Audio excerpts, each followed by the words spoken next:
Yes, yes, yes, yes, yes. Time has flown by, and we are back for another open court discussion live in the Counselor's Corner. I am your host, David Lorenzo Glover, aka the Controversial Counselor. Joining me is my co host, the Big Bad Wolf, Herb Lewis. Ow! The panel will be the panel who dares to show up. Recap from this past Monday's show: Men, Marriage, and Maturity. Please go back and review the replay on the Controversial Counselors channel on YouTube, along with the reels on YouTube, um, Facebook, IG, and TikTok.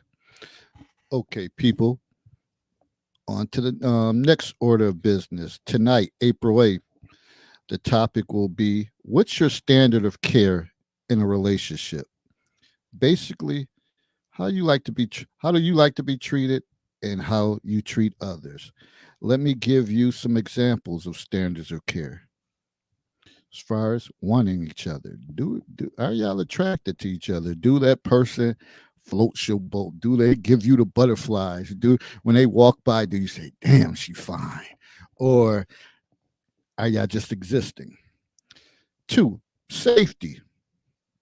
We talked about this often. Mhm. Women, do you feel you want a man that's going to protect you? Or are you too independent to say, I got this, I don't need no man for protection, long as I got my got a little heat with me, I'm good, or my mace or whatever. And as far as guys, do you feel that you need to be the protector of your woman? Do you say, shit, I'll risk it all, or you know what I'm saying, like I got to cover down on mine? So that's two. Compromise. Are you willing to compromise? Is that part of your makeup or your standard of care? Ever had to compromise? You know, they may be the only child. They may always been spoiled. So compromisation, like please, whatever. So they never give in to anything. Is their way or the highway. Spending time together. How valuable is that as far as the standard of care? Is it something that, you know, that's meaningful to you and you enjoy each other and you say, even though we have a busy week, let's have at least 1 2 days that we focus on ourselves and we have a good time, or on the weekends we make sure that we get out one of those days and spend some time together. Or it don't make you none, you can barely stand each other. Again, you coexist, but you can do without all the other extras. Five, your interests. Are you interested in what your partner does? Does it matter if they tell you something, or yeah, I'm deciding to go back to school? What would be your response? Are you intrigued to find out what's their game plan? What is it going to lead to, or you just, oh, okay? When you start, how enthusiastic are you about it? Women, are you interested in guys that may, it may be a reach that what they're trying to do, but they're passionate about it, and you heard them speak on it. Do you support them, or do you say, "Sit your old ass down. You should have been did that. You don't got time for that." All of this stuff involves standards of care. So this is just a short list with so much more to look forward to. Please like and share our video, and don't forget to subscribe to the YouTube channel, The Controversial Counselor. We're currently sitting at 860 subscribers. Picked All up a right. couple this week. Um, I guess that is better than none. So the grind continues. So it's a slow grind, but it's an effective grind, and all you can do is keep pushing uh, forward. And I need y'all to show me standard of care by subscribing, sharing it with others, and even coming on. That's even enjoy that too when we have new faces pop in on the panel, because people have a lot to say, in the counselor's corner. And I need some of those people to step it up. You sending me 30, 40 requests a day for posts, but it seemed to me like you're hiding behind those posts. And it's time to elevate your game to say, you know what? Let me show these people I'm a force, and I'm gonna come on here and I'm gonna speak. What I'm posting, I'm gonna back. I'm gonna back it instead of just putting stuff out there based on videos on TikTok what other people created. We want to hear your voice here. We want to hear your voice. This is the extension of the Facebook group. So I try to have everything coexist. We try to bring stuff from there to here. And this is when the lights get bright. Come on. Few people have done it. No shame in their game. And those are the ones Like, oh, they real. They who they are. Some of y'all hiding. Y'all peeping behind blinds and shit. Or throwing throwing rocks and shit and hiding your hand. Come on, how serious could you be at 40, 50 and you still doing that? Well, I'm challenging you. What you gonna do? May make you none, whether one way or not. But sometimes if I decide to say, hey, I'm getting sick and tired of these people putting all this shit, I'm ready to see their face. I'm ready to hear their voice. Hey, might come to that. But I don't know. We'll see. What's good, Herb? And you know what? I'm gonna follow that up. People, understand that you have energy. We either receive it or we transmit it. What David said about appearing on this panel is absolutely true. We're not going to run you off the panel. We have never, ever run anyone off the panel. The people that you saw who are no longer on the panel chose themselves to not appear. Maybe the heat got too hot. Maybe they didn't want to hear what was being said. It's the same thing in the counselor's corner, and just what David said.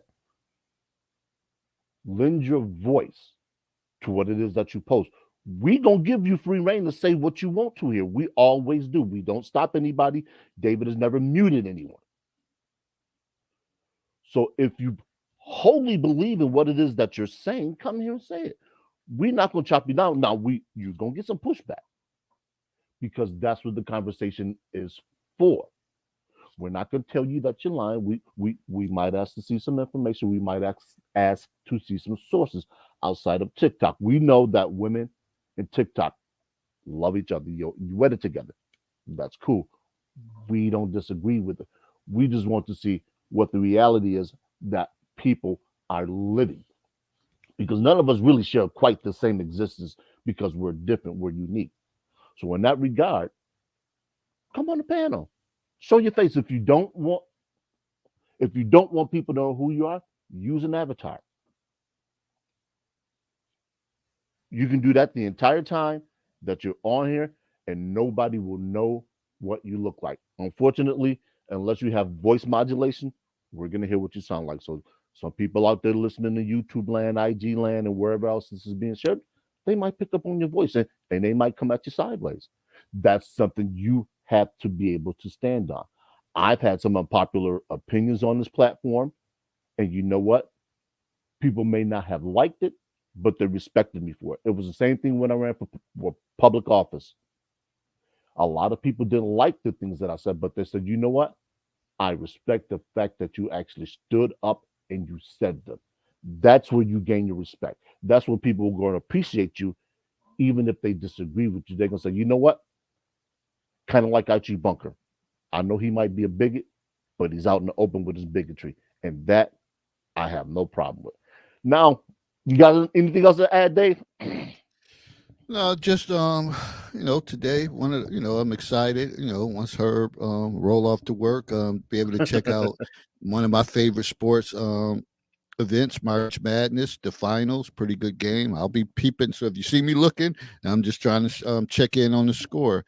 But also today we started like spring testing, and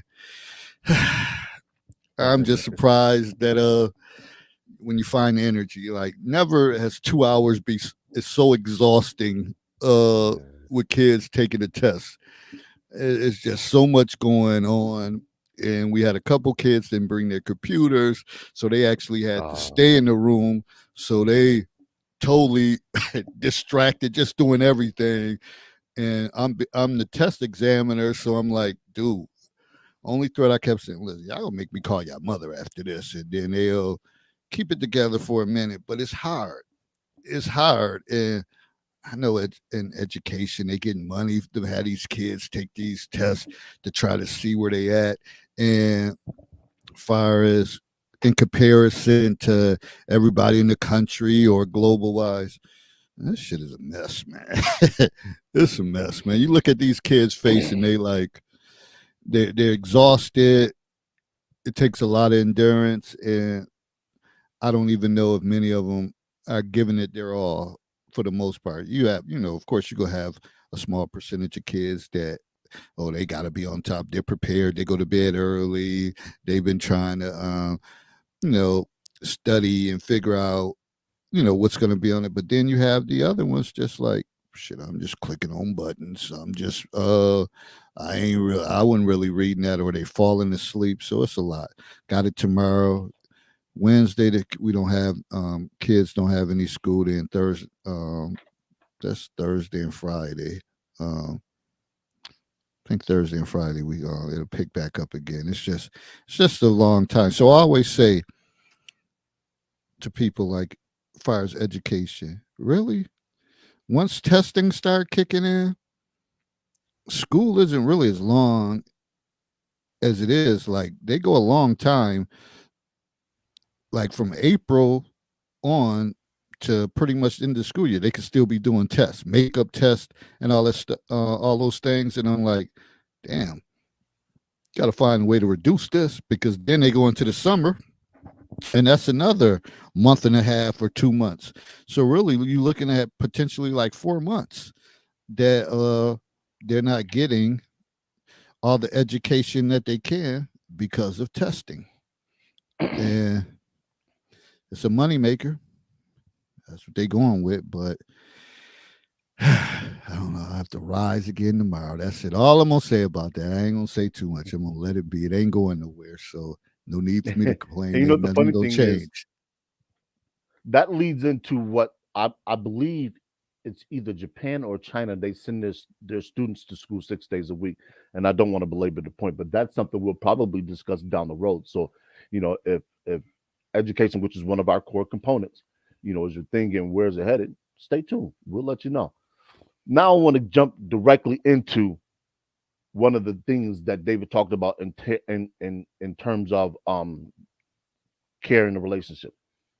Today, most of you, excuse me, are probably already aware of the eclipse. Now, there's a lot of people who are questioning the amount of money people have spent to go to certain destinations. I'm in Niagara Falls, so this is one of the destinations along with the path of totality. So there's a lot of people from the southwestern United States, all the way up to here, going up to West Point. I'm sorry, I just drew a blank in terms of the Mohawk River Valley, up that way. So a lot of people have shelled out a lot of money. I, for one, I'm fortunate that I live where I do. I didn't have to spend any money. Even though we had an overcast day, I was still able to go on my front porch and experience this heavenly event, is what I'll call it. Now, I will say it's probably one of the coolest things I've ever experienced, especially when I factor in that I didn't have to pay for it. Absolutely. And this is the thing that I want people to understand. Being in the profession that I am, I've learned not to question what people do with their money. Some people say that was too much money, that was this was this. Here's the question I want to ask those individuals. Is there anything, any event that you may only get to experience once in your life that you would be willing to pay for it? And it didn't break your budget, whatever the cost is, wherever it is, would you do it? Some people will say no, some people say, maybe. This is what these people live for. So I would never begrudge anybody the money they spent to experience something that they truly and honestly wanted to experience. David always talks about dates. locations, times. Just imagine you being able to experience a sunrise, brunch, sunset, sunrise, and sunset all in a day in one location. Would you do it? Most of you will probably scratch your head. Where the hell can you do something like that? The sun only rises once and sets once in a day. Generally speaking, yes. But you have the event of a lifetime happening here or in the path of totality. And if you're sitting at a beach with a picnic and somebody you want to impress, what better way to do it than this? So if this is one of your things that you require for care and you have somebody that wants a new experience, this was the opportune time to literally give them the heavens and the earth. That's just my thing because I love astronomy. I've always wanted to be an astronaut until I saw the Challenger explode, and I was like, nah, I don't think I can do that. But I love astronomy. I have a telescope that I didn't sit up because it was overcast, and I'm kind of glad I didn't. I might have burned my retinas out because I do dumb shit all the time, even though I'm 52. But that's just me. But there are a lot of people hanging out at the falls, man. And you know what? That's good for the city. Add some money to the city's coffers or wherever the various people were that travel through the path of totality. And it's a good thing. We generally don't hear about these kind of events occurring without some mayhem. Just literally about a mile and a half from my home in Niagara Falls, Ontario, Canada, they had so many people anticipating witnessing the event that they called a state of emergency. Now, understand what a state of emergency is, people. State of emergency doesn't mean the world's going to an end.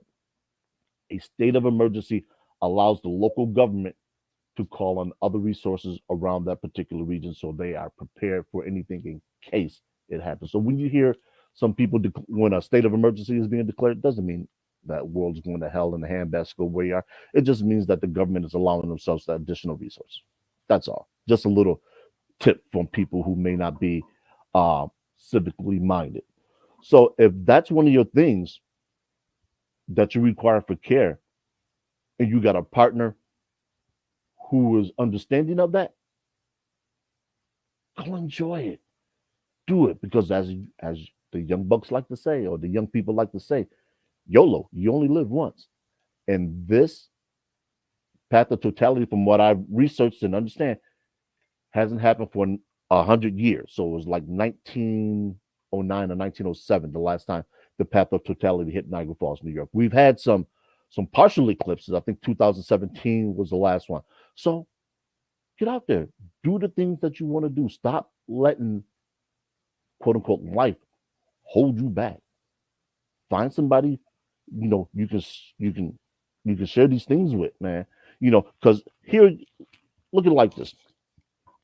Here you had the existence. Safety wasn't an issue. Everybody that was out there was doing the same thing. So you didn't have to worry about anybody trying to pickpocket you, rob anybody else, and heaven forbid any firearm violence. You got to spend some quality time, and you created a memory. We always talk about creating memories. This is something that anybody who witnessed it, myself included, will never forget. I was on my front porch and I was like, okay. Oh, this is really fucking cool. Like, this is really, really. Dave's laughing. And I'm telling you, it is. I've done a lot of things in my life. I visited the Grand Canyon. I've been to Ellis Island. I can't tell you how many times I've been to Toronto. I've been down to Florida, Busch Gardens, all of that stuff I've done. You know what? If I had to pick and choose to do something else over again, I would do this over again, above any of those things, because just as how cool it was, at least for me. But that's just my thing. Hey, only thing you can respect and honor that. Can't even shoot it down. Okay, we got somebody said watching from. Don't mind me. Zamboanga. Is Zamboanga, Zamboanga, Philippines. Yeah. Philippines. Have a blessed day. Shout out to you for tuning in all the way from the Philippines. Appreciate you. Yep. So that just show you anytime. I mean, Got to be doing something right. Somebody stopping in from the Philippines. It's not every day that happens. So I try to put out a lot of different content on different platforms and just to reach as many people as possible. But that's that's that. We're gonna get back into this standard of care. So again, I led off with talking about wanting each other. We know there's so many people together that they don't want each other. They don't like who they with. They may have children with them. They just existing, and but you know, they're not happy overall. Uh, so how do you think that standard of care is going to work when you have individuals like that? I always believe when you're involved with somebody, you're dealing with someone, you should be like big ass kids all Mhm. the time, but with the responsibility element of doing what you need to do, but enjoying each other with laughter and just having fun. Because there's nothing better than great laughter. To me, that's Mhm. one of the things that's so therapeutic and so like when I have a good laugh and you got tears coming out and your stomach hurting, that you're releasing a lot of toxins, getting that all out when you have those times for laughter. So I think that's something you have to look at. And some people feel like they may be stuck in a situation, but they really don't want the person that they're with. Now, some people may listen to this, or they may listen if I clip it, or whatever the case is. They may talk reckless and say, "If I don't want him, we ain't gonna be together," and all that. But I know that shit. That a lot of that's crap too, and they just be talking JBT. But that's one of the things. Do you want the person that you are with, and do you give them the ultimate standard of care? And you can add into that herb, or you can give another one. These are just some of the things I came up with. No, absolutely. And the thing about that is just like David said, being an adult, we are adults. Be that adult with the responsibility, and part of responsibility. And this is another common theme, or this is a core component for us, is your mental health in today's world because there's a inflation, wages are stagnant. People have forgot how to enjoy themselves. And while David was speaking, a movie title popped in my head: Morgan Freeman and I can't remember the other actor's name from The Bucket List. The movie The Bucket List was about that. You had two people. One was terminally ill, the other was borderline there. One guy was a mechanic, the other very well to do. But they found commonalities in each other. They to the point where they spent their damn near their last days out having fun. Now, yes, they were two men, and to be honest, we're talking about people. It doesn't matter what your relationship is, whether you're homosexual or heterosexual. The point is getting out there and enjoying life. So often, people always look at relationships in terms of black and white. You know, there is no color. So what happens when you start to get into an advanced age? You get to be in your late 50s and you're a widow or a widower. And this is the thing that's levied at a lot of men is that we don't have friends, so we die early. We don't get out, we don't do things with our buds, our best pals. Why? Why is it like that? Or why is it seemingly like that? Is there any truth to that? Or is it the fact that we work so much that when we look up, it's 2000, we look up again, it's 2020. We haven't spent any time with family. We haven't spent any significant time with friends. We're talking about a 30th year reunion for all those classes that graduated at Buffalo State. All those people are getting together. Those type of events, those are care events. Those are things where people can go and say, "Man, I remember when we do this." And shout out to your brother, man. He is dropping some major pictures, man. I Oh, do thought I y'all was a picture do y'all got taking a cat, group or man. something? Is it a group? Yeah. For Oh, those who may have attended Buffalo State College from like 19, and this is just the group that was put together. It's not to exclude anyone. This is just something that a group of people who attended Buffalo State College during these years and graduated, they put together and they decided to do it, and they're all coming together during homecoming week, pardon me. There's an itinerary set up and it's on Facebook. So if you attended Buffalo State College and you graduated between the years, I think it was like 1992 to like 1996 or 97, look up the group. There's got to be a few hundred people in there, and the pictures, the memories, because we had some people that have a transition on into the afterlife. So the pictures, the memories, all the things that were done when we went to class. And this, and I say we because I attended, I just didn't graduate. For those of you who don't know, those are the type of things that when I talk about create the memories that we're talking about. So all of that, just imagine you can take your spouse with you. It's a good time for everybody. There's going to be dancing. I know there's going to be a football game. I don't know who Buffalo State is playing. don't do So it. all of that Don't stuff. do it. Don't do it. Don't do it.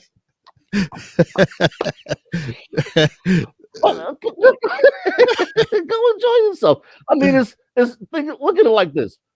We, I'm going to go out on a limb, and I don't think this is too flimsy of a limb. We've all had at least two high school reunions. Your 10th, your 20th, or your 25th. What's the difference? Except when it's college. Now, I understand why Dave is saying what he's saying. And for those of you who were, let's say, playing darts, you may not want to.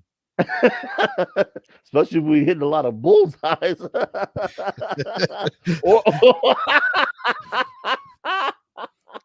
or, or your bullseye was being hit a lot. Hey, you may want to pass this out.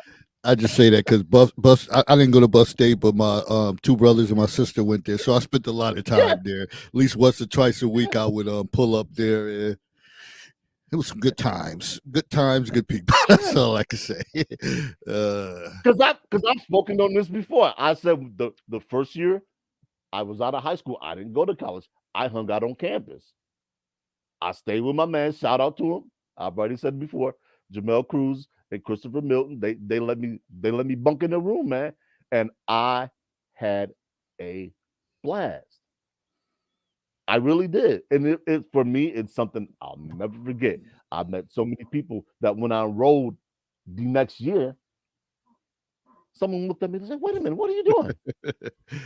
I said, "I'm going to class." I said, "What do you mean you're going to class?" They said, "You weren't enrolled." I said, "No, I was just hanging out here." They said, "You were here so much that we thought you were already a student here." I said, "No, I was just hanging out." Because what I did was I worked during the week at a job, the job that I had when I graduated high school, and I just pretty much picked up additional hours, so I had the money, and I wasn't doing anything. Yeah, thanks, Dr. Dunbar. And I hung out, and and the thing about that is this: I was hanging out with people who shared the same culture that I did, who came from some of the same social economic background I did, and they were doing something positive. They were elevating themselves. They were doing things that generations ago we weren't allowed to do. You had to fight to actually do this stuff. So for us to actually be able to partake in that, it was a good thing. It proves to people that despite all the things that our ancestors have endured, that we've endured as Gen Xers, that we can achieve. So we can go out here and quote unquote get a piece of that American dream. We can go out here and elevate ourselves. We can go out here and conduct ourselves in a manner that people don't think we're capable of doing. So these are all the things, you can get, or I got anyway, from being in that environment. And like I said, for me it was a form of self-care. I wasn't on the street. I was working. I was being productive, and most of all, I was having fun. And yes, I want to be delicate when I say this. I visited a few trenches when I was not a student. Shout out to those women. Thank you very much. So, so I mean, go live. Don't be restrained and constrained by every little thing that comes across your door. So sometimes you got to push the envelope. And when you do that, you never know what's on the other side of that door. It could be the life that you want.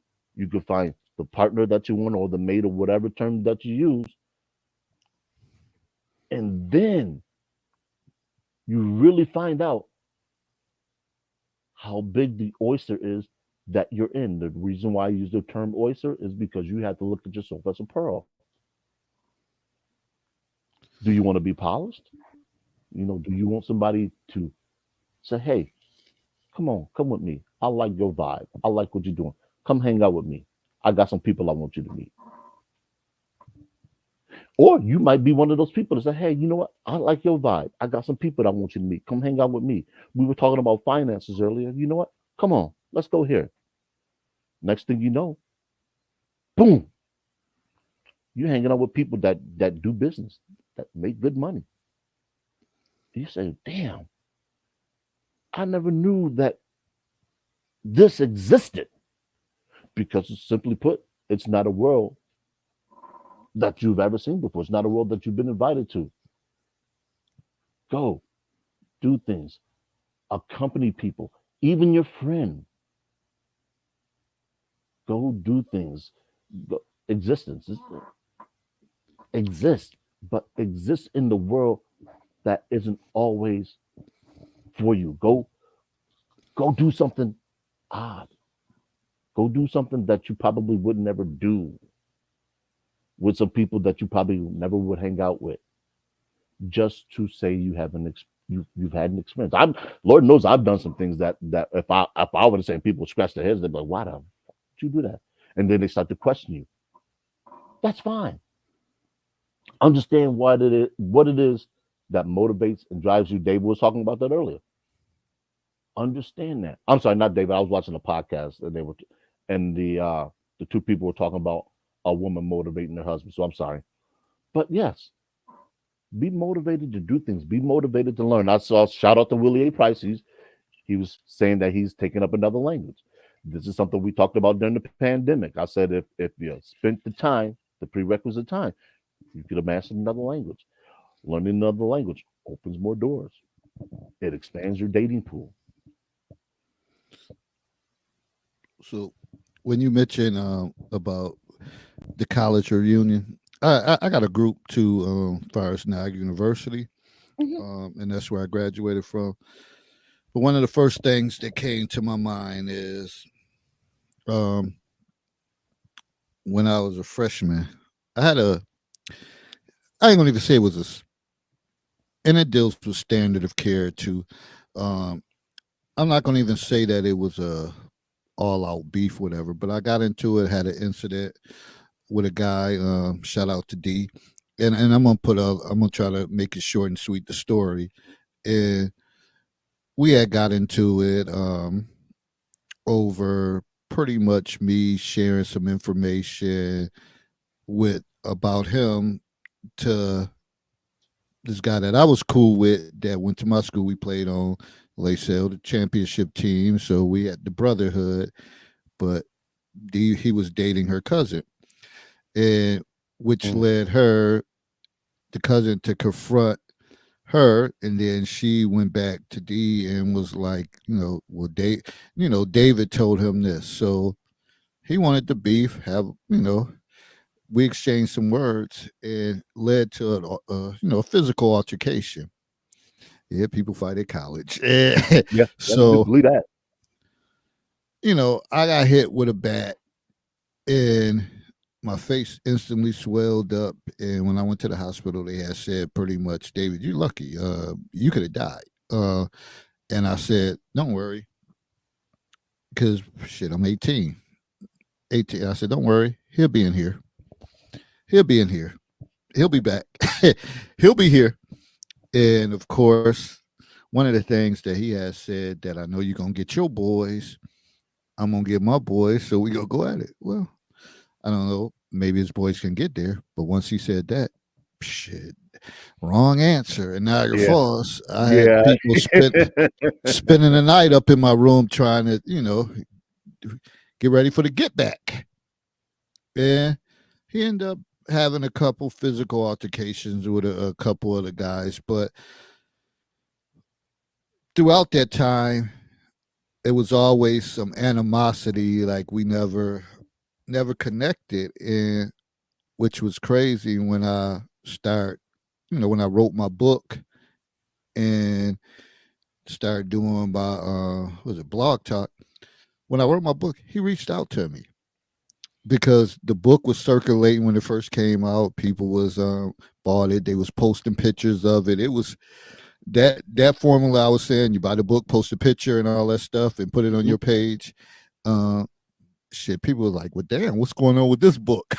Yeah. Cocktail Conversations, and he reached out and he's like, "Yo, David, I know I'm the last person you probably expect to hear, but I see your book going out, and I want to support you."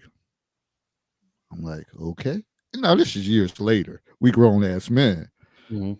but we never had no restoration or anything to settle anything. It kind of went on throughout my time and his time, but he was there before me, so he graduated. But that whole time while we were there, it was always animosity. So, he had reached out. He bought the book. In fact, he supported every book that I have put out. And I said, and I say to myself as an older man, I said, damn. And I told him this. I said, we probably would have been cool without if that didn't happen.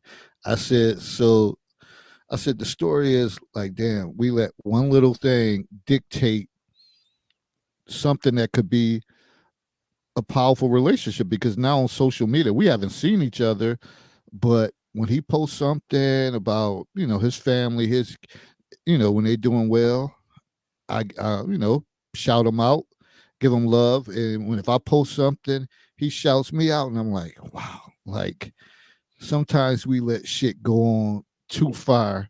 Mhm. But the one thing he said that he told his kids, like he might have not had made it through college if I would press charges and all that. And that was Yeah. never a thought in my mind to press charges. I'm like, shit, North Avenue, Unity Park, hey, ain't pressing no charges. We gonna battle this out. And he said because he could have lost the opportunity in college. So he said he always told his kids like, be mindful as far as the things that they do that you don't want to make a mistake that could end up ruining your career. And he said he could have lost it all behind that incident. So you may say, oh, how does this connect? But it does connect because I think standard of care doesn't always have to be, I think Herb made reference to that. It doesn't always have to be with your romantic interests. It could be Mhm. standard of care Mhm. with Mhm. anyone. And I think our standard of care developed more as we got older. And now, shit, I would support him. I know he would support me. And then hopefully one day we run into each other and we do connect face to face. But I just, I appreciate that. And I'm like, you got to get older. Like, because some people they let stuff like this go on forever. Forever. Life is short. Yeah. Yeah. Life is short. We have to try to mend certain relationships. Granted, he didn't even have to reach out. He's in North Carolina. I'm in Baltimore. We only see each other on social media, but I think that was big of him. And shout out to you, D, whatever, for doing that. And he's doing well. His kids doing well. His family's doing well. And yeah, I expect nothing less from him, whatever. And that's always love, and I appreciate that. Yeah, for people who are questioning what David is saying, let me explain it to you in this particular fashion. Not that David needs me to clarify anything he said. It's called legacy building. Far too often, we as black men, we seem to always have, or at least it comes across as our relationships are antagonistic. For the most part, they're not. It's just what's glorified in the media. I've been seeing the rounds circulating pictures taken of former boxers and heavyweight champions, and it brings a special kind of joy to my heart that men who were combatants can actually come together and say, look, despite what we may have said about each other then, we are one. You know, we are that fist in that glove. And when we come together, there's nothing that can separate us. And I think, and that's part of what I was talking about earlier when I said it doesn't have to be a romantic partner. Those those bonds, like David just described, those are the bonds that we take back to our families. Those are the bonds we take back to our friends. Hopefully, if you're with a job or employed long enough, those are the relationships you build with your coworkers, supervisors, and management. Because guess what? You might have an ideal. You might need some support. You might want somebody to help fund it for you. Guess who could be some of your biggest donors? Your coworkers. I will say this. When I ran for public office and I was working at a where I was, a couple of people got wind and they donated. They said, "Hey man, I like what you're doing. Somebody's actually taking some initiative and some direction. So here you go." And it was unexpected and greatly appreciated. So never discount where your support can come from. But in order to get that, you have to be willing to step out on a limb. And if that limb supports your weight, cool. If it doesn't, cool. You have to be comfortable with your successes as well as with your losses. I'll say that again. You have to be comfortable with your successes as well as your losses, and particularly your losses, because that's where you're going to grow from. That's where you're going to get the experience and the life lessons that no success can ever teach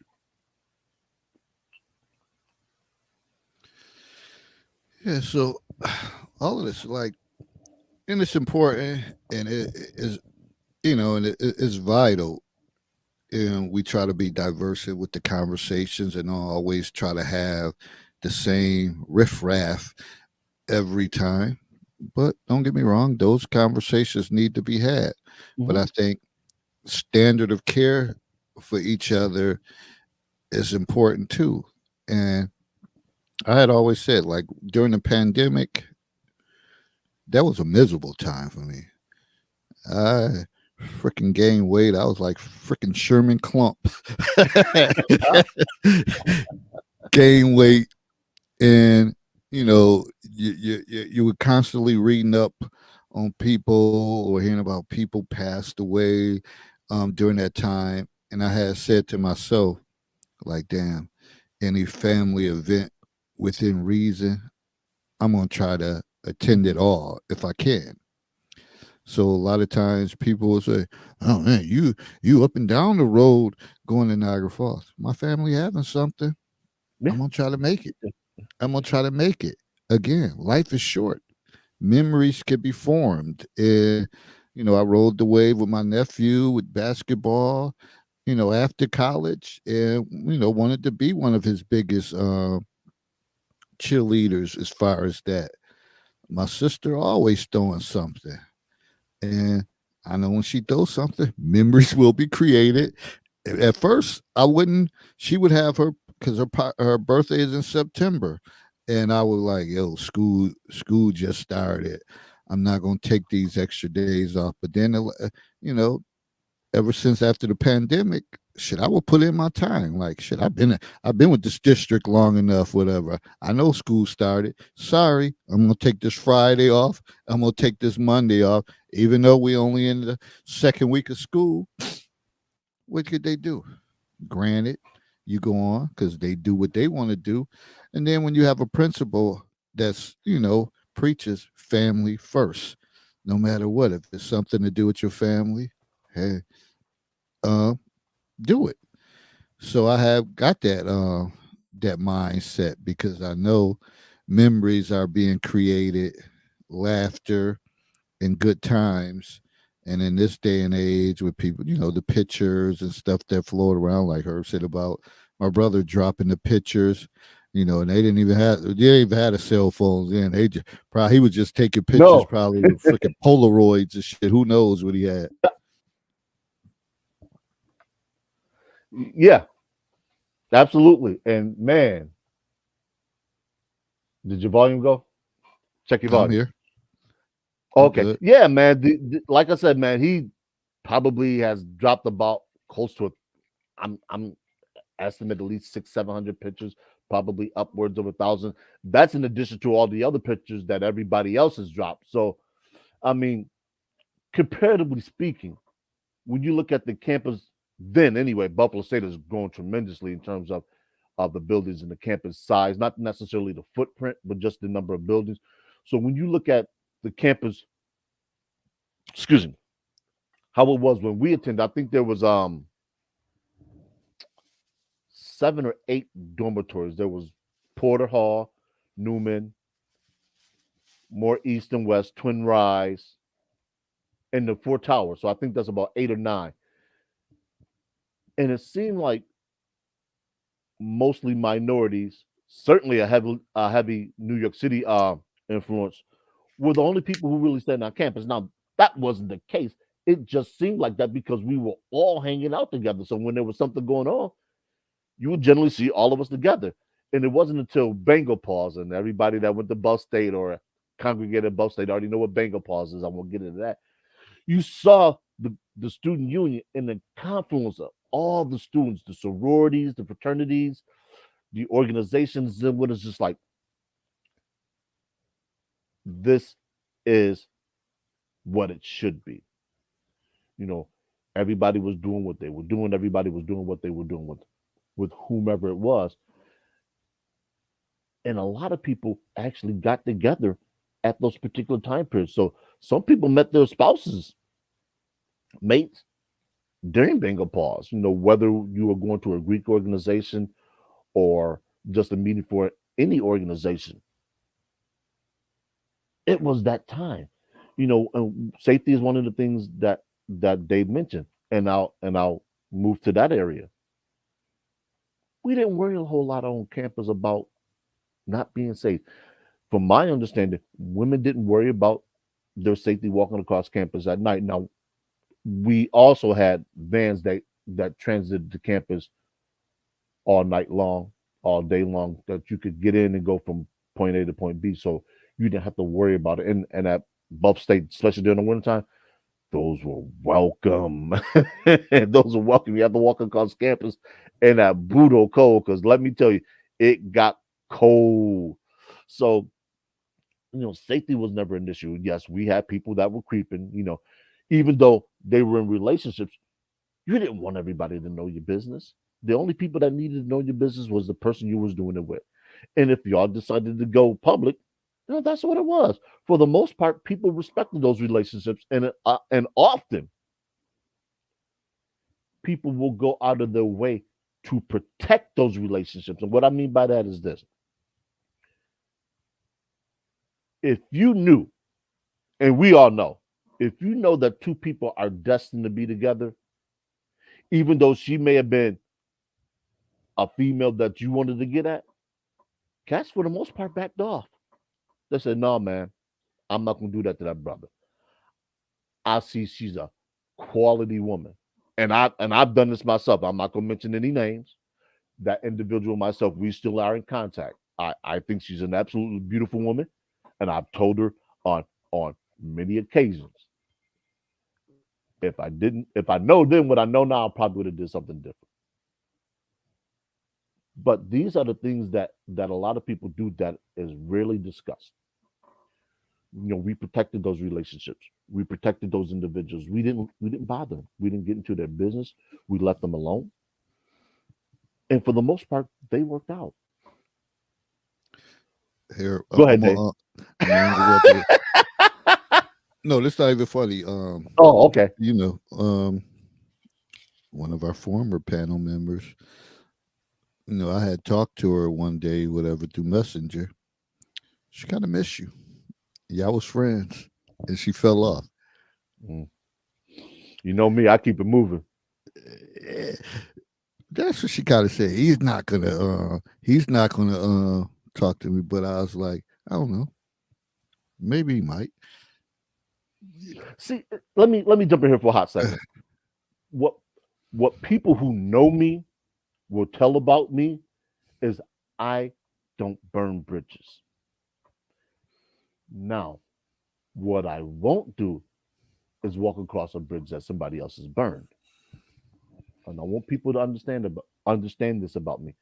I tolerate a lot of things, especially from women, because I know women tend to be emotional, reactive people. And what I mean by that is this: they will take an emotion and they will act upon it and then come back and say, you know what? I fucked up. Now, understand something. There are some things that you can come back from, and there's some things that you can't absolutely you can never come back from. I had somebody that I was working with in an organization that said some shit to me that they can never come back from. I wouldn't give a fuck if they were on fire and I had the means to put them out. The motherfuckers would die. Absolutely, BGS. Absolutely. And that was the thing. I wouldn't give a motherfuck about certain things and certain people because you crossed the line. You crossed that you in the DMZ, the demilitarized zone, where I'm not coming to help you. I'm not going to throw you a lifeline. I'm not going to do anything. I've often said, and I reiterate, I will not hurt you. But if I can't help you, I'm going to leave you alone. There are some people that I can't help. You've already dug your grave. I'm not going to push you in it, but if you fall in it, I'm not going to help you out. That's your cross to bear. We all have one. Whether I we're think carrying you it, and her can restore it. there's just some things that are beyond my grasp. It's like the Randy Moss direct TV Fruity Munch commercial. Some things are just out of my reach, I'm at that point now where, and I often tell people, we talked about self care. The couch is emblematic of my self care. Is emblematic of my ability to compromise. I compromise on a lot of things, but I'm not going to compromise on my integrity, my self worth, and the respect. And those are non-negotiables. So people understand. I'm forgiving. I'm very tolerant. But like I said, don't pour gasoline on the bridge. Don't set C4 to it, and then want me to walk across that shit. Or any man or any person for that matter. It don't have to be male or female, it can be anybody. Because far too often we do shit as people, as humans, and we want somebody to forgive us. And you know what the irony is? Those people haven't forgiven themselves. So the forgiveness that an individual needs isn't from the one they offended. It's from within. Because the change comes from within. I often say growth and understanding occurs in the gray area. The first place that any thought of change and formulation comes is from in here. They tell you in 12 step, you have to admit that you have a problem. And that's when you can start to change it. But until you do that, anyone, until that is done, you're always going to have that core issue because you haven't addressed it. And this is something, speaking of which, I'm glad you said this, Dave. That's something I address in my book. And I've got the outline done. I gotta edit it out and I gotta sort the questions. So hopefully by the end of this month, not only will I have the edit done, the question source, I'll send it out to a few people, and then I got to get to my brother, and I'm gonna let him read it over, see what he says, and then I got to do some cover art too, so I don't even know how that's gonna play out. But Well, you can always yeah. find somebody that could do graphic design and stuff like that. That could, Well, I'm that just could, trying to figure out. Because I don't want it to be ostentatious. Because I don't think the book. I want the cover to match what's in the book. For me, the book is hopefully it's a revelation for a lot of people. I want it to be a revelation, but I want it to be simple enough to where somebody can pick it up and they can say, you know what? I've never looked at something like this. I've never thought about something like this because there's a concept in there that I have. All right, I'll do that, BGS. Thank you. Um, I want it to be something that people can use as a stepping stone to understand first and foremost who they are, because you got a lot of people that date without intention, and to me personally speaking, I think that is the worst thing that you could do to yourself. I think that is a huge disservice because it's like getting in the car going to a destination. The only problem is you don't have a destination. You just driving around until you run out of gas, and then you look for somebody to help you. You don't have AAA. You in a place where you don't have a cell phone connection. What do? Sit there and twiddle your thumbs. So those things an individual must know, has to know about themselves before they get out in there. So you know, do you like quality time with your mate? And if so, what does quality time look like? For some, quality time is just, hey, you know what? Patrice O'Neill used to say this: we want men, want women close enough to we know you're there, but far enough away that you can't bother us. There's a matter of fact, there's a clip that I posted in the counselor's corner of a female comedian, and she's not only was she funny, she was spot on. She said, "Men are simple creatures. We are. We, we very much are. We don't require a whole lot of maintenance. I'm an exception to the rule. I'm high maintenance, but in return, you're going to get that same kind of treatment from me. I don't need you to cook, but on the chance that you do, trust me, I'll reciprocate that. My only non-negotiables, and I've said this before, football season. so when you say you high maintenance, what makes you high maintenance as a guy? Ah, um, when I want something, I want it, and that goes for anything. Now the caveat is this: I don't necessarily want it all the time. So you know, I want peace and quiet, but I don't mind some noise sometimes. If the woman that I'm dating or in a relationship with, she doesn't want to engage in sex for whatever reason because she's had a tough day, whatever, she's gonna get that. Particularly if she never tells me no. I will not question it. I will understand it, and I respect that. I've been there. I've done that. It is not a problem. I'm not gonna die if I don't have it that night or whatever the case is. But then again, I also realized something. I am in a unique situation because I work nights. So I tend not to get in relationships often. In the last 10 years, I think I've had three relationships. They've lasted a total of 7 years. One was a really long term relationship. She worked two jobs. I worked one. We worked opposite shifts. So we tended to only spend Thursday nights together. So we would go to the drive in movies, go out. I would spend the night at her house. And that was our relationship. And it worked for us. Some people, well, that's not a relationship. Y'all don't say, no, that was our relationship. And people, what people need to understand is this, and I've always said this: stop putting your business, your personal business, on social media to be judged. Because that's what you're going to get. People that don't understand you, your situation, and the uniqueness of your situation, they're gonna judge you. Why? One, because they don't have it. Two, even if they did, they wouldn't know how to conduct themselves. So why do you want somebody who's judging you that can't conduct themselves and don't know how? That's the equivalent of giving an unlicensed driver the keys to your car and saying, you know what, go ahead and drive. And they're drunk. Why would you give somebody that kind of control and impact in your life? That's crazy to me.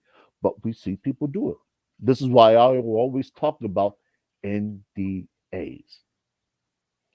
The only people who know who I'm in a relationship is the person that I'm in a relationship with. Now, if I happen to pick up a couple people on the side, they're aware as well. I believe in full disclosure. Yes, that has happened. As long as I'm not married, and I'll qualify this, as long as I'm not married,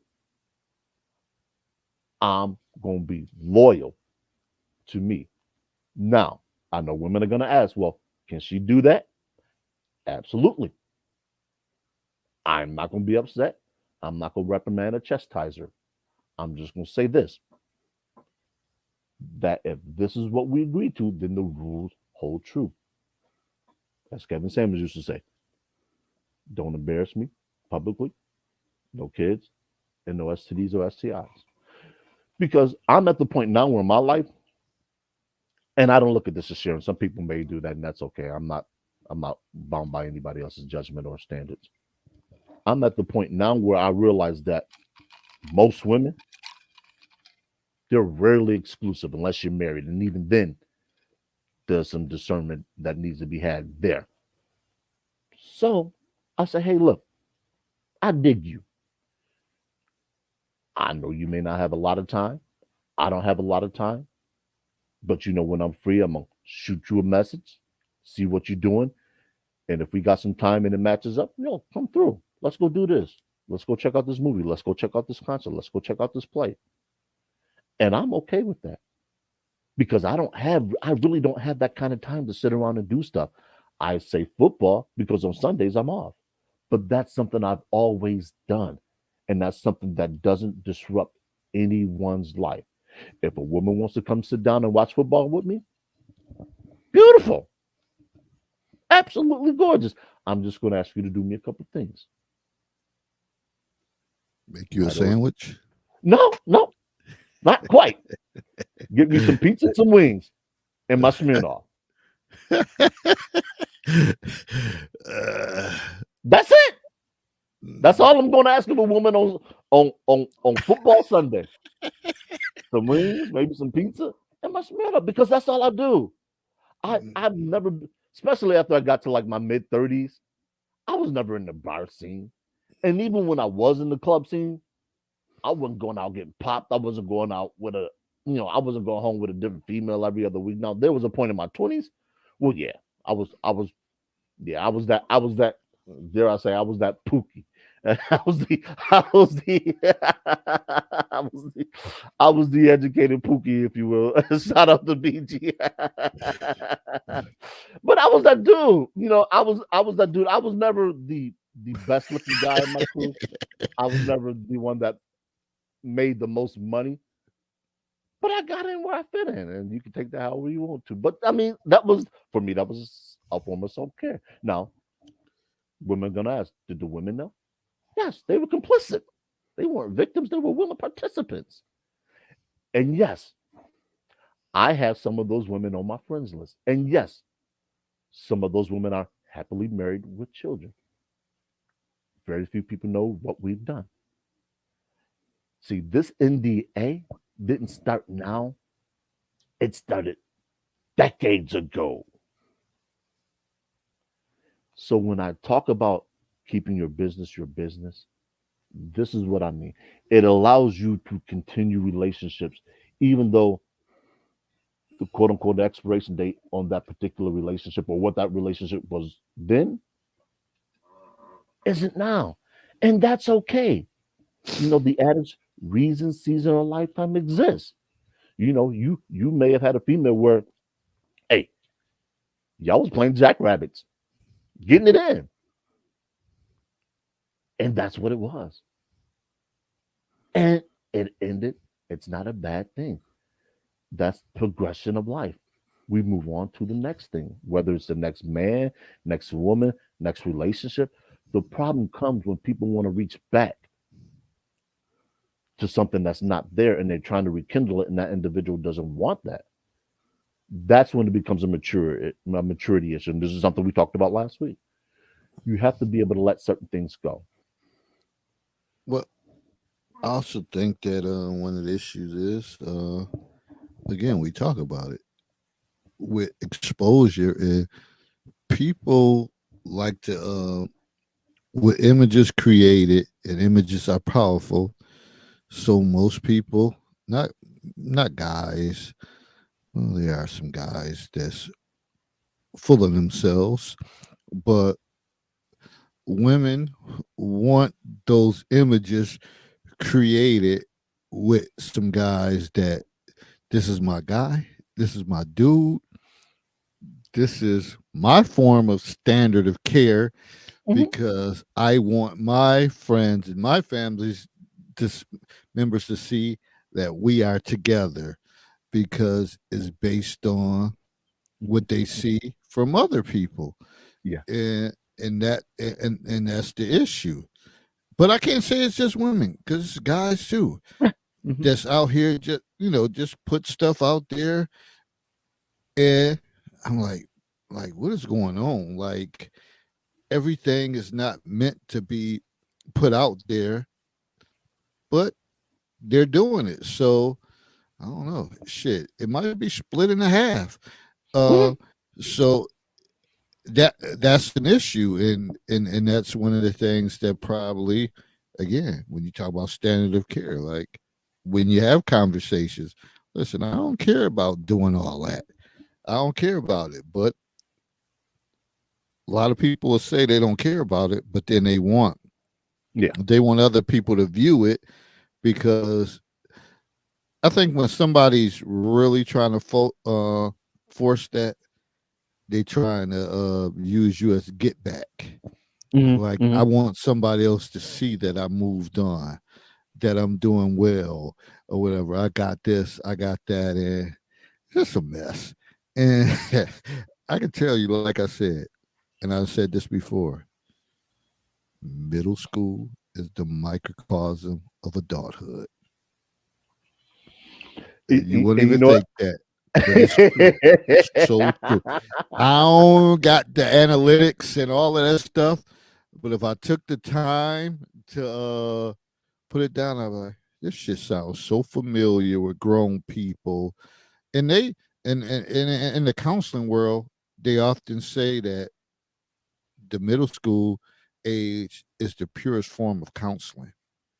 That's where you're gonna get and boy, do I get it. The conversations that I have. And I can just tell you one today. Like they eighth grader, she she's supposed to be a manager of the track team. She didn't feel like going. She thought her mother would pick her up. Uh so there's so many like teachable moments with that. And her mother had jury duty, and she Mm. said, so I'm in my office thinking I'm gonna get some work done. I'm gonna get some work done. And she's a manager for the track team. So she's supposed to be assisting with them. So she comes in my office, we talk, and she's like, oh, I didn't stay. She comes to my office every day. Um, she's like, I didn't stay, but I want to go home, but my mother says she on jury duty. So then she's like, I'm gonna see about an Uber. And I'm like, okay. And once her mother said, well, if I pay for the Uber, you got to pay me back. And then she was like, well, I'm not, no, I'm not, dang, I'm not going to pay her back. And I was like, well, why not? I was like, then I told her, I said, she's probably testing you just to see. And she is like, well, I already spent this money. And I was like, see, I said, that's the issue. You already told me before that you stingy. So your mother Oh. probably trying to teach you, listen, like sometimes if you want to get somewhere, she can't always come through. That and you got money on it, you got to pay. But she ended up staying, talking me to death. But then as we start talking, uh, she was like, Mr. Glover, did you see Russell Simmons' daughter with that old man? And I was like, yeah, I did see that. And I was like, I just kind of strolled past it. And then I said, well, you know that some women like older men. And she like, whatever. And then of course she only gonna make a connection to me and then one of my other guys, shout out to J Rob, and that they identify us, but they know that we're in our 50s.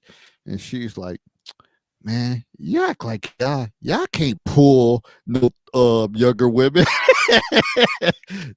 She's like, y'all can't pull no younger women. She's like, and then I say, of course. And people say, because a lot of times people think like, yeah, you're a counselor in school, and they think about the old regime where you only talk about scheduling or what you're going to take and all that. No, we have real live Yeah. conversations on a regular basis. This ain't that old shit where you only seeing your counselor during your schedule for the next year.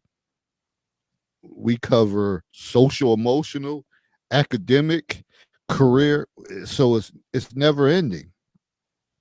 So I was like, I definitely could get a 37 messing with her.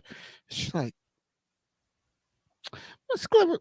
She's like, yeah. She's like, yeah, probably the minimum, because it's funny because you like, okay, like they smart when they want to be smart. She said, probably the less you get is probably a 50-year-old, 55. And she's like, that's the lowest, that's the lowest you could get. So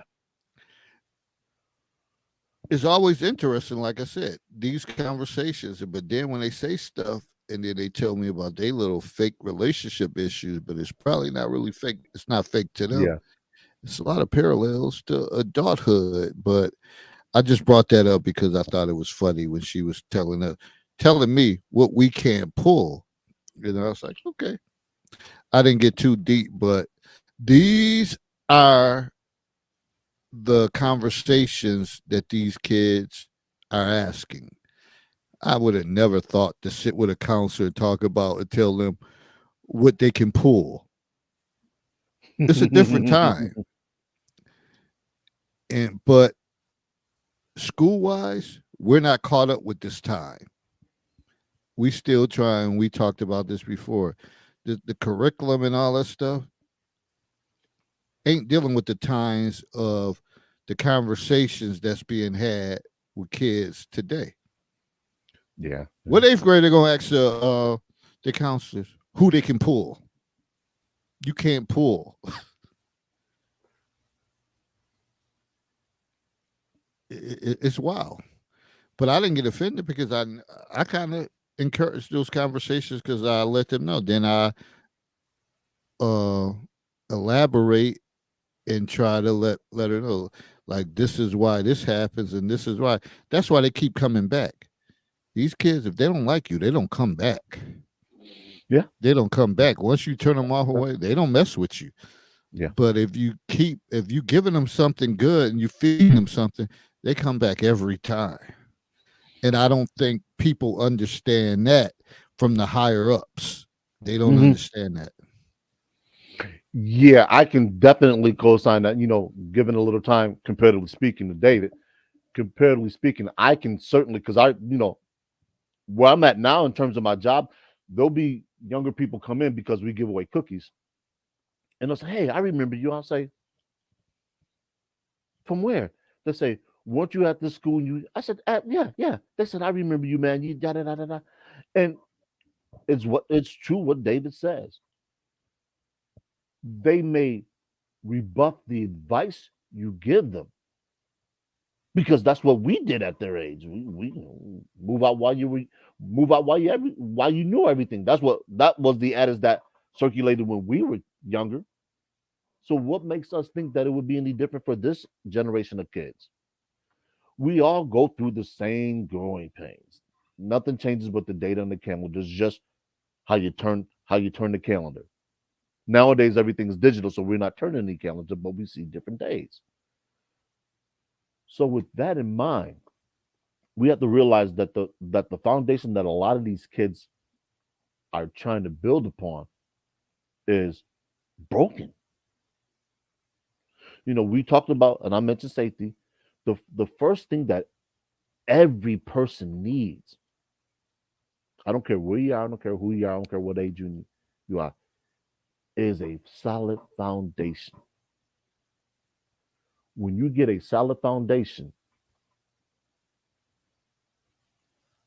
and you are, I want to use this term lightly, you are morally centered. In other words, you're making decisions that don't put you or anyone else in harm's way. That's what I mean by morally centered, even though some people may take it a different way.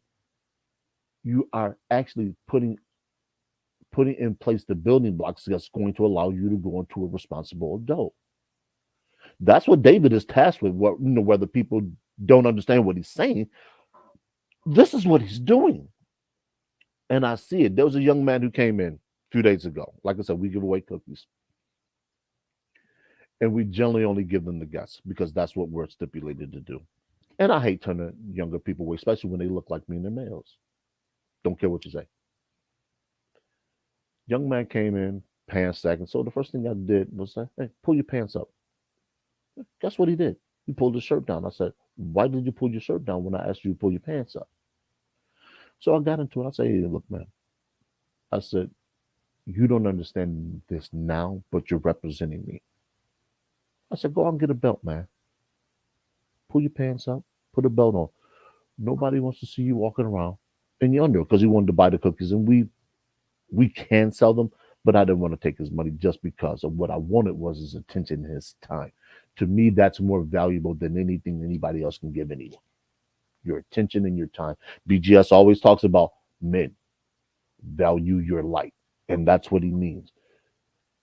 I can give you $1,000, or I can teach you how to make $100,000. Theo Wad, shout out to BGS, he does this. This is what we need to do with each other. I don't care what the relationship is, the time and build. That is a form of commitment. Time spent. Sometimes via social media, we are at each other to a point where it seems like there's nothing constructive that comes of the conversations. And for the most part, that's correct. The gender war is what the gender war is. However, in that rubble, there's usable information that if people take it, you got to sift through a lot. But if you sift through it and you get the right information, you can build. We just have to understand that you can't build with everyone. And like David, you said your grandmother said, if I can't help you, you go one way, I'll go the other. We have to do that. We have to be willing to part ways with people who don't want to grow. And that's part of safety. We have to be able to sit there and say, hey, look, man, I know that's your right hand man. I know that's your homegirl. But look at her.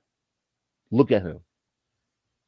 They've been doing the same thing for 15 years, laying up on a system, having multiple kids by multiple men or producing multiple single mothers, however you want to phrase it. You gotta let them go because they are keeping you from maximizing your potential. I know that's gonna sound rather selfish and contrite to a few people. Don't care. That's part of the problem that we have as a culture, is we are unwilling to tell those people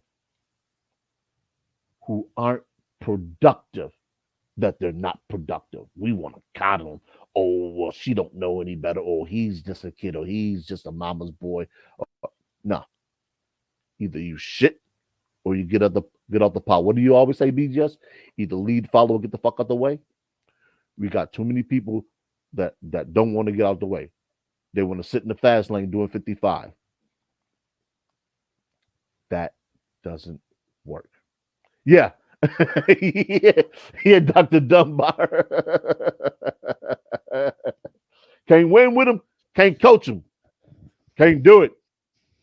And for people who don't know, that was the then San Francisco 49ers coach Mike Singletary when he was talking about Vernon Davis. We have to, for the betterment of humans, at least our culture and society at large, we got to start slotting people accordingly. And if if they're not about anything, leave them. Leave them alone. Go on, move on with your life, press on. Go develop you. Go search for those pastures that you belong in. There's safety there. You can exist there. You might find somebody like me who staunchly pro football on Sundays, but that individual might say, you know what? I care for her enough that you know what? I'm gonna pass her one of these Sundays and we're gonna do what she wants. It's possible. I'm not saying I'm gonna do it, but it's possible. That's the compromise.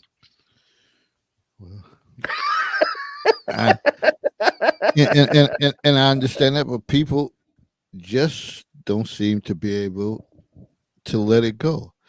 I find myself as I get older, people like, oh, you just getting older. You like Asher the Grouch and all that stuff. No, I know my time is more valuable and I don't spend it with foolishness. Like, if you're not talking about nothing Yeah. and it's the same stuff over and over and over, sooner and over, you're going to be dealing with a deaf ear. Yeah. Yeah. Now, if you're someone, I'll say, oh, wait a minute, this is not their normal thing. And, they're reaching out and they're saying this, that my antenna's going to go up and it's going to be opportunity to talk and connect. But if it's the same old, but a lot of times, many of us is caught up in listening to the same old rhetoric over and over and over, because at one point they probably was taught the message from someone that no, never turn your back on them, always. But sometimes you have to, and I know that message was delivered, but sometimes you have to do things for yourself, whatever. And that's when the mental health aspect kick in. That shit drains you and wears you down when you have the same people coming with, the same issues all the time. And really, you're trying to be at a peaceful state, but they're dumping this baggage on you over and over and over. It's kind of debilitates you and wears you down. So you have to come to terms with yourself and say, listen, I can't do this anymore. Some people may have courage to tell them, like, listen, call somebody else. I can't do it no more. I got this, I got that. I got my family situation. I got my kids I got to deal with. I can't do it anymore. Some people might be afraid to take that approach because they're worried about what's going to be the end result of that person, but you really can't. You gotta sometimes you gotta be selfish to get ahead. Unfortunately, you gotta be selfish. Yeah. And you gotta prioritize stuff and to make moves other than the normal moves that people expect you to make. So it's a lot to this. What are we looking at? I'm monitoring the time. It's 10:23. Yeah. Urban, I know you got to make moves. And we could get some closing comments. This conversation, again, is far from over. We just wanted to come with a different approach, standard of care. For you to think about it. How do you care for people? For you to start at least thinking about it. Mm-hmm. Your standard of care. Yeah. Because some people are used to doing certain things a certain way, but somebody tell you, I'm used to this. Well, now you gotta hit a bump in the road that you may have to figure out something different to say, damn, I need to do something different. I can't always use this approach. I use this approach with this person, but this person is not used to that standard of care. They want something different. Shit, make me a damn sandwich. That's what I'm talking about. I always like saying that. They were like, this fat ass greedy. Nah, and I'm really not greedy like that. I just like throwing that out there. You But know, the funny thing is, I go to I think it's a Chinese restaurant, it was a Indian restaurant, and I saw something that really struck a chord with me. And I saw food is a gift from the gods, and its preparation is a form of praise. And I've never forgot that, fellas. I'm I'm looking to take up baking this year because I got a sweet tooth a mile long. I between the three vices I have, that's the one I can't run from. I'm too damn heavy now, so I'm looking to take up baking. I am. I can't run from the sweet tooth, man. That sucker's like an albatross around my legs. I can't run. Can't run fast enough. Can't hide from it. So what I was gonna say is, fellas, you want your woman to do something for you in terms of making you a sandwich or something of that nature. Let me give you a little tip. Go in the kitchen. Matter of fact, the night before, go get you a little Cornish hen, or you may well get you a turkey and make some of it. Just go in the kitchen and just don't say anything. Just start putting your stuff together. Lettuce, tomato, onions, whatever cheese you want, and I guarantee you, she's gonna walk in and say, "What are you doing?" You say, "Well, I'm making me a sandwich." She's especially if you've always asked her to do it. She's gonna say, "Well, why didn't you ask me?" "Well, I didn't want to trouble you. You seemed like you were doing something. You were busy." Now she might be offended, and she may not be offended, but she will notice that you've done something for yourself. And guess what? If you got, in my opinion, if you got that woman and she's quality, she's gonna say, "You know what, babe? Don't ever do that again. That's why I'm here." That's what you want. Now that you that's true. know you have a woman on your side, that's when you got to do for her.